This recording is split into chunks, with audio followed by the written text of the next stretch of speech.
Фонд кайрымдуулук фонд эмес, төлөгөндөр гана пенсия алат. Пенсиялык системаны реформалоо сунуштары талаш тартыштын чордонунда калды. Атак мамлекет сага бир тыйын пенсия карыз эмес дегенди биз түшүндүрүп башташыбыз керек. Ысык көлдү көздүн карегиндей сактоо. Тармактык комитет көчмө жыйында кыргыз берметинин жаратылышын коргоо маселесин талкуулады. Если бул иштебей калса, насос эми ушунча элди эмеспи? Бул экологический сезон башталса эмне болот? Жайыт жөнүндө мыйзам долбоору кайрадан артка жылды. Депутаттар жайыттар менчиктештирилишине каршы болууда. Токтотпойбузбу ушундай келип элдерди ушинтип сулуу сүйлөп ушу мыйзам өткөрө турган демилгелер. Ак талаадан не көйгөй? Эл өкүлү электен кабар алды. Жамандаган суу сактагыч каналын куруп берүү деген суранычтар бар да. Социалдык саясат боюнча комитети пенсиялык системаны жана милдеттүү медициналык камсыздандыруу фондун реформалоо боюнча атайын парламенттик угуу өткөрдү. Анда министрлер кабинетинин мүчөсү соцфондко төлөгөндөр гана пенсия алыш керек деди. Муну менен ал конвертте айлык алгандар көмүскөдөн чыгышы керектигин кыйытты. Парламенттик угууда айтылган аялдардын жаш курагы пенсияны же жумушту тандоо керек деген сунуштар коомчулукта кызуу талаш тартыштарды жаратты. Саламатсыздарбы, урматтуу. Пенсиянын көлөмүн көбөйтүү жана социалдык чөйрөдө эмгектенген кызматкерлердин маянасын жогорулатуу аракети көрүлүп жатканын министрлер кабинетинин мүчөсү Эдил Байсалов белгиледи. Ал көмүскөдө иштегендер эмес, акыйкатта соцфондко төлөгөндөр пенсия алууга укуктуу болушу керек деген позицияны айтты. Анан ар бир адамга, ар бир биздин жаранга, ар бир жаштарыбызга түшүндүрүп берсек, сен ушул пенсияңды эртерээк топ баштасаң, караганга чейин мындай жогорураак болот. Жогорураак ал жакта пенсияга төлөбөсөң, пенсия деген гарантия эмес. Жакыр болуп жашасаң, пособие төлөнөт, а так мамлекет сага бир тыйын пенсия карыз эмес дегенди биз түшүндүрүп башташыбыз керек деген саясат болуп атат. Жыйында Кыргызстанда аялдардын пенсияга чыгуу жаш курагын 2 жылга көтөрүү жана ар кандай жеңилдиктерди алып салуу сунушу айтылды. Бүгүнкү күндө 714 миң пенсионердин 15%га жакыны жеңилдиктер менен мөөнөтүнөн эрте чыккандар. Алар пенсиялык фонддун бюджетине эбегейсиз оорчулук алып келүүдө. Маселен, аскер макамына теңелип алган айрым органдар соцфондко бир тыйын төлөйт. Аларга бюджеттен 20 миллиард сом субсидия берилип келген. Көмүскөдө көпчүлүгү бул чакан жана орто бизнес жана жеке ишкерлер. Ири ишканалар көмүскөдө болуш кыйын, ошондуктан алар көбүнчөсү баягы ак иштешет, баардыгын көрсөтүп келишет. Ал эми ушул чакан жана орто бизнес жана жеке ишкерлер көпчүлүгү ушул баягы экономикадан сырткары көрүнбөй, камсыздандыруу төлөмдөрүн төлөшпөйт, эмгек акыларын конверттерде берет, же болбосо толук эле өзлөрүнүн иштеп аткан кызматкерлерин көрсөтпөй келишет. 20 киши иштеп атса 5-өн көрсөтөт, 15-ин көрсөтпөйт. Бул эмне деген? Бул деген ал кийин ошол эле медицинага муктаж болгондо эчтеке колдоно албай калат, и пенсиясы жок калат келечектечи. Коллегабыз айтып кетти, кайра эле ошол жүрөгү таза адамдар төлөп келет, наркылар калып кетет деп. И ошондой болуп атат. Ошондой болуп келип атат. Бул деген биз ошол жөнүндө маалыматыбыздын жоктугу болуп атат. Азыр толуп атат андайлар. Жүздөгөн адамдарыбыз иштейт, и санында бир 4-5 адам көрсөтүлгөн. Эгер ошону баарын кылса, ал адамдарыбыз мына жогоруда Гүлнара Муратын айтып кет 48 сааттап иштейт экен деп, эчтеке түшпөйт деп. Аны көзөмөлдөй турган мына сиздердин жумушуңуздар, Элдил Жолдубаевич. Жыл сайын биз 1300-дөн 1500-гө чейин пенсионердин саны кошулуп атат. Эл өкүлүнүн айтымында пенсия чегерүүнү реформалоодо чек ара чөлкөмүндө жана бийик тоолуу аймактарда жашагандарга өзгөчө көңүл буруу керек. Жогорку кеңеш менен аппарат президенти жасагандан кийин ушун биринчи биз калыстыкты эми реформа, пенсиянын реформасы дегенден кийин түпкү негиз ушулардан башталат. Талкуунун соңунда комитет төрайымы Динара Ашимова айтылган сын пикир сунуштарды эске алып пенсиялык системаны реформалоону ийгиликтүү ишке ашыруу керектигин белгиледи. Ошо биздин карыяларыбызга дагы көңүлүнө толо турган мыйзамдарды алсак, ошол эле учурда ушул соцфонддун өнүгүүсүнө дагы биз салымыбызды кошсок, ошол бул жерде бекер отурбаган болот элек да, ар бирибиз өз вазифабызды аткарган болот элек. Ал арада Улуттук банктын кирешесинин 90%-ын бюджетке которуу боюнча маселени бюджет, экономикалык жана фискалдык саясат боюнча комитети экинчи окууда жактырды. Белгилей кетсек, 2020-жылы Улуттук банктын кирешеси рекорддук көрсөткүчкө жетип, 8,5 миллиард сом пайда тапкан. Ал эми 2021-жылы болсо 5 миллиард сом пайда көргөн. Улуттук банк кирешени валюталык интервенциялар жана башка финансылык операциялардан табат. Талкуу учурунда эл өкүлдөрү алтын баасы жана доллардын курсунун өйдө төмөн болушунун чыныгы себептери тууралуу банкирлерден сурашты. Депутат алтынга инвестициянын шарттары тууралуу элге кеңири түшүндүрүү ишин жүргүзүү зарылдыгын айтты. Эл өкүлү Алишер Козуев учурда доллар өйдө төмөн болушуна Улуттук банктын канчалык таасири болуп жатканына кызыкты. Орус рубли долларга карата 75 болуп жатканын айтып, сомдун куну боюнча түшүндүрмө талап кылды. Жана алтын алып алган жарандар аябай нааразы болушуп атат. Тиги президент бизди эч кандай өзгөрбөйт деп туруп, алтын алгыла, алтындын баасы түшпөйт деп аябай көп алып алгандар бар экен, бүт сбережениясын алтынга салып койгондор. Ошолор аябай давление болушуп, ошол жерде нааразы болуп, көбү приступ болуп, скорый алып кеткен дагы убактары болуп тур. Бул узак мөөнөттөгү инвестицияларда алтын баасы да күнүгө өзгөрүп турат, өйдө ылдый болуп турат. Мында бир күндө эле пайда көрөбүз деген бул деген туура эмес да. Ошондуктан ушу алтынга инвестиция жасагандар обычно эме узак мөөнөттөгү инвестиция болуп эсептелет да. Белгилей кетсек, Улуттук банк жыл башынан бери 284 миллион доллар сатып интервенция жасаган. Ал эми доллар кескин төмөндөгөндө тескери интервенция жасап 19 миллион 900 миң доллар сатып алган. Доллар көтөрүлгөндө сатып атасыңар, өзүңөрдүн долларыңарды элге. А түшкөндө кайра элден алып атасыңар. Бул силердин өзүңөрдүн жүргүзүп аткан играңар эмеспи бул? Жок, бул биздин жүргүзүп аткан оюнубуз эмес бул. Биз Улуттук банктын мандатына ылайык биз кескин өзгөрүп турчу курска да жумшартуу максатында интервенция жүргүзүп турабыз да. Интервенциялар сатуу менен гана чектелбейт, сатып алууда интервенциянын ичинде бар да. А курс менен рубль менен сомдун айырмасы почти бирге эле жакындап турат да. Арифметикада туура келбей атпайбы? Ошол эмне себеп ошол? Урматтуу Алишер Байбилаевич, сиз айтып аткан жана 75 рубль 1 доллар деген ал деген биржевой курс да. Наличный доллардын курсу башка да, айырмаланып турат да. Аны обменниктерден ал курс менен сатып ала албайсың да, ушу 75 менен долларды.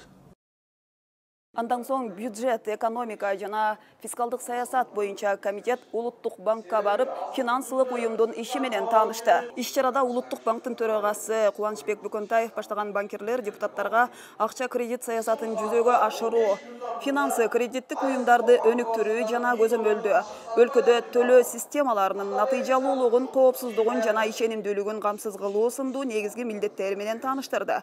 Аны менен катар Улуттук банк жана банктар жөнүндөгү мыйзам долбоору боюнча баяндама жасалды. Эл өкүлдөрү банк системасы жана учурдагы валюталык кырдаал боюнча суроолоруна жооп алды.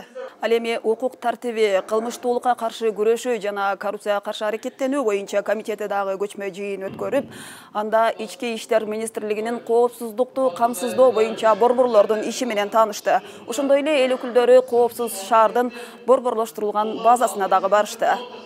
Көчмө жыйындын жүрүшүндө тармактык комитеттин депутаттары Ички иштер министрлигинин коомдук коопсуздук кызматынын ыкчам башкаруу борборуна, жол кыймынын коопсуздугун камсыздоо башкы башкармалыгынын мониторинг борборуна барып, алардын ишмердүүлүгүн жеринен көрүштү. Күнүн үстүнө 10 кызматкер чыгып, анын ичинен бирөөсү офицер, бирөөсү сержантский состав, калганы военно-наемный состав. Бул 7 облустун борборлук көчөлөрү. Дайыма видео байкоонун көзөмөлүндө турат. Эмне болуп атат? Тамеки чегип аткандан бери көрүп турсак болот. Онлайнда болот. Так точно, мына азыр болуп аткан, нарында болуп аткан режимде сиздер көрүп турасыздар. Учурда коомдук коопсуздугу сактоо максатында жалпы 7 облустун борборлук көчөлөрүндө 136 видео камера орнотулган. ИИМдин коомдук коопсуздугу сактоо бөлүмүнүн башчысы Асталбек Рахмановдун айтымында 3 ай ичинде камералардын жардамы менен 700дөн ашуун кылмыштын бети ачылган. Ал эми тартылган видео тасмалар серверде 3 ай сакталып турат. 7 областтан болгон маалыматтарды ошол онлайн аркылуу алганга мүмкүнчүлүктөр бар экен. Комитет мүчөлөрү жол кыймылынын коопсуздугун камсыздоо башкы башкармалыгынын ишмердүүлүгүн жеринде көрүп чыгып, коопсуз шаар долбоорунун учурдагы абалын такташты. Жол эрежесин бузган жарандардын арыздары алар үчүн айыппул чегерүү видео камералар жардамы менен ушул жерден салынат. Коопсуз шаар боюнча мага көптөгөн кишилер кайрылат. Штрафтын убагында төлөнбөсө пенсиялары көтөрүлүп, мына жакында эле мага бир пенсионер кайрылды. Ошол боюнча мен машинаны 2019 жылы саткам дейт. 2022 жылы мага штраф келди дейт. 11 000 сом. Тиешелүү кызматкерлер коопсуз шаар долбоорунун биринчи этабын ишке ашыруу максатында Бишкек шаарынын көчөлөрүндө 90 стационардык жана 20 көчмө аппараттык программалык комплекстер иштеп жатканын ырасташты. Анын ичинен 42си Бишкек шаарынын көчөлөрүнүн кесилиштерине жана көпүрөлөрдүн астында, 38 Чүй облусу менен Бишкек шаарынын авто жолдорунда орнотулган. Ички иштер министрлигинин негизги милдети, билесиздер, бул өлкөбүздүн коопсуздугун камсыздоо, кылмыштыкка каршы күрөш жүргүзүү, кылмыштын алдын алуу, жарандарыбызга тынч жакшы шарт түзүп берүү негизги милдети. Мына бүгүн депутаттар бир канча көйгөйлүү маселелер боюнча бетме-беш баарлашып сүйлөшүп таанышты. Ошондой эле эл өкүлдөрү ИИМде министр тарабынан өз кызматкерлеринин иштөөсүнө мыкты шарт түзүлгөнүнө күбө болушту. Бизде саясий кырдаал, криминалдык кырдаал туруктуу, өздүк курамы арасында тартип бузуучулук, мыйзам бузуучулук катталган жок. Белгилей кетсек, жалпы коомчулуктун коопсуздугун сактоо максатында жогорудагыдай видео камераларды шаарларга гана эмес, эми регион айылдарга да орнотуу пландалууда. Ысык көлдүн экологиясы кооптуу абалда. Кыргызстанда көзгө басар туристик зонада экологиялык проблемалар абдан курчуп кеткен.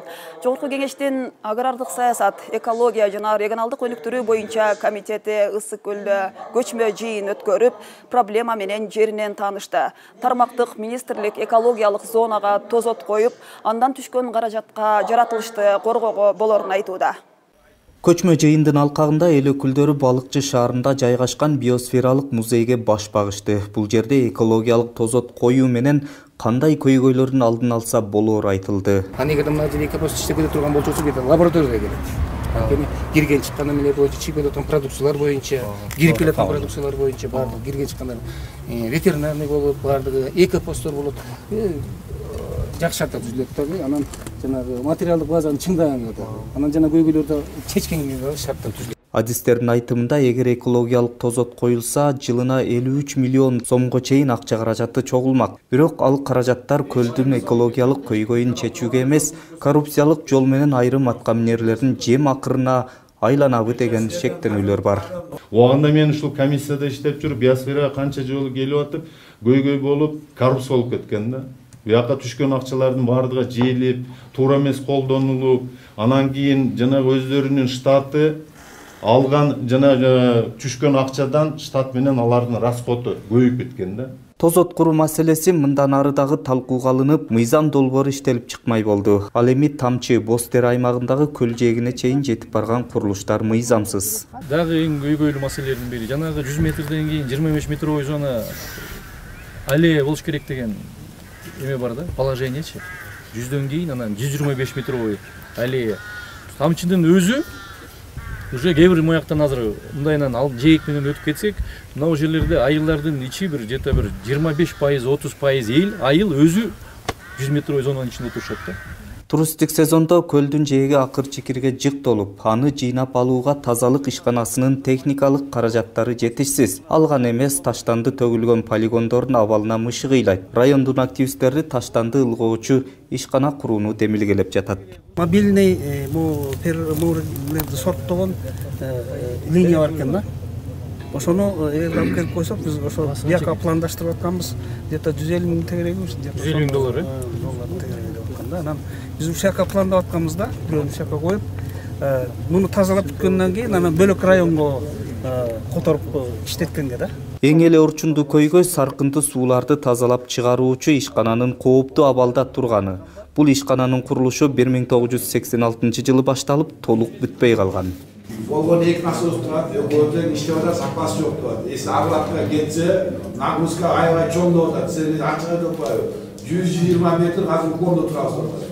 Свет өчүп калса, бул обратка тиет. Если бул иштебей калса, насос эми ушунча элди кыйнайсызбы? Ягынан бул экологический кадымга сезон башталса эмне болот?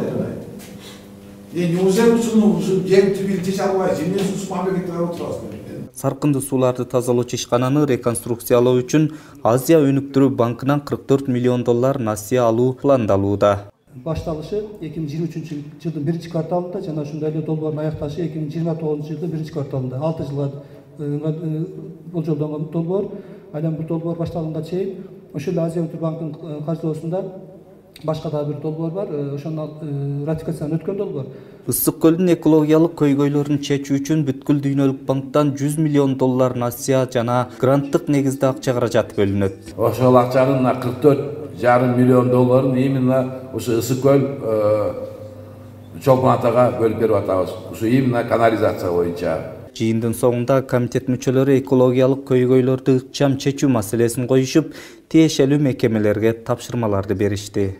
Кыргыз темир жолу ишканасында коррупциялык схемалардын жоюлушу менен былтыр 1 миллиард 500 миң сом пайда тапкан Жогорку Кеңештин транспорт коммуникациялар, архитектура жана курулуш боюнча комитети темир жолго байланыштуу мыйзамдарды өркүндөтүү маселесин карады. Талкууда эл өкүлдөрү ички жана эл аралык темир жол каттамдарын жандандыруу маселесин козгоду. Темир жолдун ичинде ири коррупциялык иштер көндүм адатка айланып, жетекчилерине кылмыш иши козголуп келген. Ишкана итке минип, жетекчилери эбегейсиз байган. Ал тургай темир жолго таандык жерге жеке менчик мейманкана куруп тартынышкан эмес. Акыркы мисал Дашков. Бирок былтыр ишкана 1 миллиард сомдон ашык таза киреше тапты. Мынча каражат кайдан табылганын эл өкүлү сурады. Түшүндүрүп бериңизчи феноменди. Пассажирский транспорт жүрбөй атса, ковид болуп, ограничение болуп атса, биз мынча миллиардтарды кайдан таптык? Эмне болду? Че мурда жаман иштеп жүрүшкөнбү? Основное это мы на всех станциях ввели ККМ машины, что впредь в последующем у нас нету человеческого фактора и уменьшились коррупционные риски. Темир жолдун жетекчиси Азамат Сакеев ишкана өз кирешесине рельс жолун сала баштаганын белгиледи. Балыкчы Кочкор поезд жолунун 1 чакырымы 1 миллион 800 доллардан айланууда. Эл өкүлдөрү Кытай, Кыргызстан, Өзбекстан темир жолу боюнча иш кандай жүрүп жатканына кызыкты. ИАЭСке кошулганы менен биздин күндөн күнгө ал жака товарлардын өтүүсү мына канча деген биздин текшерүүлөргө кабыл болуп, же бир мындай соода жүргүзүү деле бир мындай жакшы болуп кеткен жок да. Ошондуктан темир жолу эң актуалдуу болуп турат. Кытай, Өзбекстан, Кыргызстан темир жолу боюнча сүйлөшүүлөр жүрүп атат. Мына урматтуу президентибиз кечээ эле күнү сүйлөшүүсү болду. Бул боюнча баягы маршрутту так аныктоо боюнчадан иштер жүрүп атат. Жолду биз ачышыбыз керек. Кыргызстан дайыма сүйлөшүүлөрдү жүргүзүп келатабыз. Депутаттар Москва, Бишкек, Жалалабад темир жол каттамын жандандыруу маселесин көтөрдү. Учурда Бишкек балыкчы каттамы гана бар. Жүргүнчүлөрдү ташуу ишкана үчүн көп чыгаш алуу экени айтылды. 69 сом болуп атат Бишкек балыкчы. Акташ үчүн 700 сомго чейин болуш керек. Канча? 700 сом. Бүгүнкү күнү Россия Федерациясына бизде машина менен элдерди таксовать этип, ошол жерде бир машина выгода таап атат да. Анан сиздерде кандай бир эшелон болуп, бир поезд кетип атып, ошол жерде не выгодно болуп калат да. Эски вагондорду эч кандай комиссиянын чечимисиз темирге өткөрүп пулдап жиберген учурларда болгон. Эл өкүлү ал иштин чоо жайын сурады. Ал факты боюнча кылмыш иши козголгону маалым болду. Комитеттин төрагасы Бактыбек Сыдыков темир жол ишканасы боюнча жакында атайын жыйын өткөрөрүн айтты. Анда ишканага байланыштуу маселелер кеңири талкууланмакчы. Дүйнөлүк банк Баткен облусун өнүктүрүүгө 50 миллион доллар каражат бермей болууда. Бул акча Баткен жана Разаков шаарларынын социалдык абалын жакшыртуу жана инфраструктурасын көтөрүүгө салынары айтылууда. Ал эми ишти аткаруу жоопкерчилиги Ариске жүктөлүүдө. Талкуу учурунда эл өкүлдөрү бул уюм мурда көптөгөн ири долбоорлорду ишке ашпай, акча кумга сиңгендей жок болуп кеткенин сынга алышып, Ариске каршы пикирлерин айтышты. Долбоор Баткен облусунун 3 шаарынын инфраструктурасын жакшыртууга, айыл чарба продукциясын өндүрүү, чакан жана орто ишканаларды өнүктүрүү, жумуш орундарын түзүүгө багытталууда.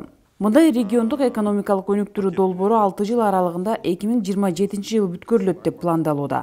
Аткаруу жоопкерчилиги коомчулукту өнүктүрүү жана инвестициялоо агенттиги Арис тарабынан ишке ашырылат. Ал азыр Арис деп сүйлөп атасыңар, бирок Арис канча жыл болду силер биздин Кыргызстан рыногунда жүргөнүңөрдө? 18 жыл болду Арис. 18 жыл болду. Канча миллиард кредиттерди алдык.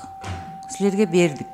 Бирок ушул күнгө чейин дагы мындай айыл кыштактарда биз суу чыгара албаган 20 канчанчы кылымда жашап атабыз, суу чыкпаган жерлер бар. Эл өкүлү министрлер кабинети долбоорду Ариске тапшырбай каражатты түз алуучу катары милдеттүү өз алып, алардын максаттуу пайдаланышы үчүн жоопкерчиликтүү болушу керектиги белгиледи.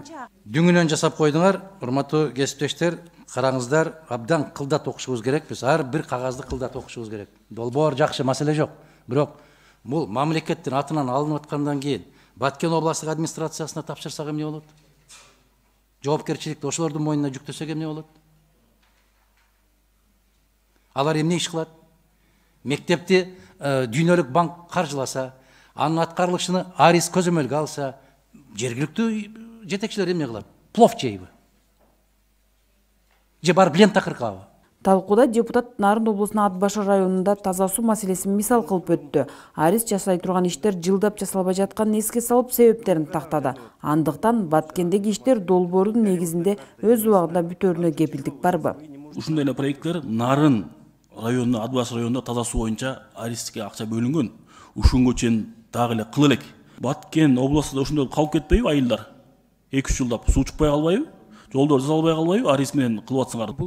Ушундай эле көйгөйлөр Ош облусунда да кайталанып жатканын эл өкүлү сынга алды. Талкуудан кийин комитет Аристин ишинин жыйынтыгын тыкыр иликтөө зарылдыгын белгилеп, чечимди кабыл алууну кийинки отурумга калтырышты. Жогорку кеңештин депутаты Мурадыл Сыдыков Актала районуна иш сапары менен болуп келди. Анда эл өкүлү акталалыктардын өтүнүч талаптары боюнча райондогу эң көйгөйлүү маселелер менен жеринде таанышты. Акталаада негизинен сугат суу менен камсыз кылуу маселеси курч болууда. Жамандабан ирригациялык түйүнү Союз маалында башталып келип токтоп калган. Андан 40 жылдан ашуун убакыт өтсө да мамлекеттин аны курууга чама-чаркы жетпей келет. Аталган суу курулмасынын акталаалык дыйкан фермерлер үчүн мааниси өтө чоң. Бүгүнкү күндө жалпы сумма 22 миллион доллар экен. Сом менен айтканда 2 миллиард куруп бүтүрүш үчүн. Анын ичинде бардыгы курулат. 5 миллион кубка суу сактагыч курулат. Головной водозабор деп койчу, суу бөлүштүрүүчү гидро курулмалар курулат. Канал, 10 километр канал, 46 эсимде ушу 46-50 километрге жакын ички каналдар. Тала элинин эң бирден бир ушул суранычы ушул. Райондогу 10 000 гектарды суу менен камсыздоочу бул объектини бүткөрүү бүгүнкү күндөгү эң бир актуалдуу маселелердин бири. Актала районундагы Алабуга каналын куруу да экинчи катардагы маселелерден эмес. Учурда Алабуга каналын куруу долбоолоо иштери аякта бүтүп калды. Жанагы головной водозабор деп айтабыз орусча, башкы суу алгычынын долбоор аякталса, аны Евро банкына сунуштап атабыз. Кудай кааласа долбоор биринчи-экинчи лоту бүттү. Ичке таш Рабат каналын куруу боюнча дагы бизде долбоор жүрүп атат. Суу топтой турган жана аларды жеткире турган заманбап объектилер курулбаса, сугат сууларына болгон муктаждык жылдан жылга өсө береринде күмөн жок. Ушул жерге бир сооружение, головной бир плотина курулуп, суунун жетиши батыраак болсо деген үмүттөбүз. Анан бул жерден биздики 17 километр аралыкка чейин, өзүбүздүн айдоо жерибизге чейин 17 километр менен барат. Анан бул жерден башынан бир 5 кулак суу салынса, этеке бир 2 кулак эле суу чыгат, калганы сайга сиңет. Жогорку кеңештин депутаты Мурадил Сыдыков ушул жана башка жактарды кыдырып көрүп, тиешелүү маселелерди аткаруу бийлигине жеткире турган болду. Кунарсыз делген жайыттарды көп жылга ижарага берүүгө мүмкүндүк берген мыйзам долбооруна жогорку кеңештин депутаттары каршы чыгууда. Бул мыйзам менен көптөгөн жерлер өздөштүрүлүп, жумуш орундары түзүлөт деген министрлер кабинетинин сөзүнө эл өкүлдөрү ынанбай турушат. Дал ушул мыйзам менен жайыттар биротоло жеке менчикке өтүп кетиши ыктымал деген депутаттар да бар. Эл өкүлдөрүндө долбоор боюнча суроолор көп. Кыргыз Республикасынын экспорттук потенциалын көтөрөт. Биринчиден, экинчиден жумуш ордун түзөт. Үчүнчүдөн белли кечкерек питомниктердин өнүгүүсүнө алып келет. Төртүнчүдөн эрозиялык процессти токтотууга алып келет. Бешинчиден, албетте бул өзүнүн мультипликативдик эффектисин берет. Бул жерде белли кечкерек айтылып атат. Эч кандай менчиктештирүүгө азыркы убакта мыйзамдар жол берилбейт. Бул мыйзамдар менчиктештирүүгө эч кандай жол ачпайт. Токтотпойбузбу ушундай келип элдерди ушинтип сулуу сүйлөп ушу мыйзам өткөрө турган демилгелерди? Ким сиздерге ушул асылдуулугу төмөн деген терминди, ушундай асылдуулугу төмөн экен деген жерди аныктап берди? Кайсыл специалисттер? Кыргыз гипрозем аныктайт. Ошол Кыргыз гипроземде кимдер отурганын жакшы билебиз биз. Мына ол мыйзамды азыр алдыбыздагы коллегабыз айтып атат. Мурункулар колдогон эмеспиз биз. Жакшы ниет менен мыйзам кабыл алабыз, мен ойлонгонум. Бирок ошону адамдар бузуп жарып, жаман жагына пайдаланып атат. Кыргызстандагы эң чоң проблема ошол. Мына биз азык-түлүк коопсуздугун жөнүндө сөз болуп атат. Жылдан жылга азык-түлүк коопсуздугу биринчи орунга чыга берет. Бул маселе. Эгерде бардыгын бактара кылып койсо, кыргыз элинде алма, жаңгак, мисте менен тамактанып, ошо менен азыктанып жашап калабы? Ар бир айыл өкмөттүн айтышар керек. Бул айыл өкмөттө мынча гектар кетет, бул айыл өкмөттө мынча гектар кетет деп тактап беришер керекти. Эртең эмес, бүгүн. Дагы бир сунуш айтып коеюн учурдан пайдаланып. 20 жыл дебей, 5 жылга бергиле биринчи иретти. Жазып койгула мыйзамга 5 жылга. Анан өздөштүрүп иштесе, дагы 5 жылга узартасыздар. Эмнеге сразу 20 жылга берип иштеп, өмүр бою эле болот. Бул сунушка каршы болбогондон кийин добушка койбой туруп эле кайтарып жибериш керек. Ошол экинчи окууга даярдалышы керек. Мүмкүн парламенттик угуу өткөрүү керек. Жерлерден айыл өкмөттүн жетекчилерин, жайыт жанакы коомдордун жетекчилерин алып келип, алардын да пикирин угушубуз керек. Анда сунуш келип түштү, аталган мыйзам долбоорун экинчи окуу режимине кайтаруу жөнүндө сунушту добушка коем, добуш бериңиздер. Макул 70 каршы 1, бары 71 катталып 90 сунуш өттү, мыйзам экинчи окуу режимине кайтарылды. Конституциялык мыйзамдар, мамлекеттик түзүлүш, сот укуктук маселелер жана Жогорку Кеңештин регламенти боюнча комитети күн тартибинде көптөгөн долбоорлорду талкуулады. Анын ичинде президенти жана Жогорку Кеңештин депутаттарын шайлоо жөнүндөгү конституциялык мыйзам кызуу талаш тартыштарды жаратты. Эл өкүлдөрүнө кайсыл нормалар жакпай калды? Кийинки сюжетте.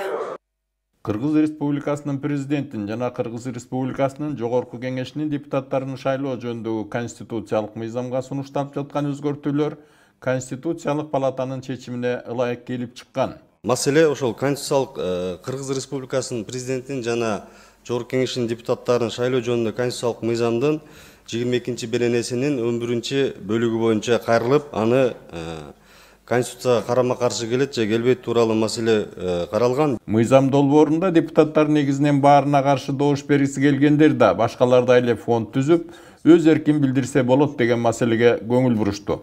Политический заказ болуп калышы мүмкүн да. Муну келечекте эч ким гарантия бере албайт. Эгерде биз ушул мыйзамды кабыл алып койсок, ошол кандидатка, мисалы президентке коюп аткан кандидатка каршы атайын мындай искусственный түзүп, только ошол бир айдын ичинде ошол кишиге кара пиардын негизинде, мыйзамдын негизинде ошого каршы иштейсиңер деген мыйзам болуп калып атат. Шайлоо бюллетенинде баарына каршы деген графа турган эле жетиштүү болбойбу деген депутаттар дагы болушту. Коопсуздук маселелери кандай болот? Сырттан шайлоого кийлигишүүгө шарт түзүп койбойбу деген суроо жаралды. Кийинки шайлоолордо чет өлкөлүк бир күчтүү мамлекеттер, кызыктар мамлекеттер bir Kırgız жараны аркылуу фондко акчалай салым кылып, үгүт иштерин жүргүзгөнү мүмкүнчүлүк жаралып калып атат да. Бул угроза го деп ойлойм да. Албетте, фонд түзүүнү колдогондор да, тескерисинче кооптонгондор дагы болушту. Мыйзамдын өзү түпкүрү жакшы эле. Бир эле Дастан Аршыбековичтин айтып кеткенине кошулам, бир кандидатка каршы кара пиар болуп калып атат экен деп. Аны да жазып койсо болот. Эгерде баарына каршы деген фонд иштесе, бул бүт кандидаттарга каршы иштеш керек. Мен дагы бул мыйзамды колдойм. Баарына каршы деп топ түзүп каралоо болот деп атпайбы? Баарына каршы топ түзбөй туруп деле ошол адамдар каралай берет. Каралайм десечи. Жамандайм десе жамандай берет. Анын бир жолу бар. Сотко берүү аркылуу чечсе болот. Талкуунун жүрүшүндө дагы бышыктап иштеп келиш керек экендиги айтылып, күн тартибинен алып салуу сунушталды. Бул жерде биздин улуттук коопсуздук кызматындагы ушул аталган мыйзам долбоору боюнча бир корутундусун бир камтысаңыздар кийинки.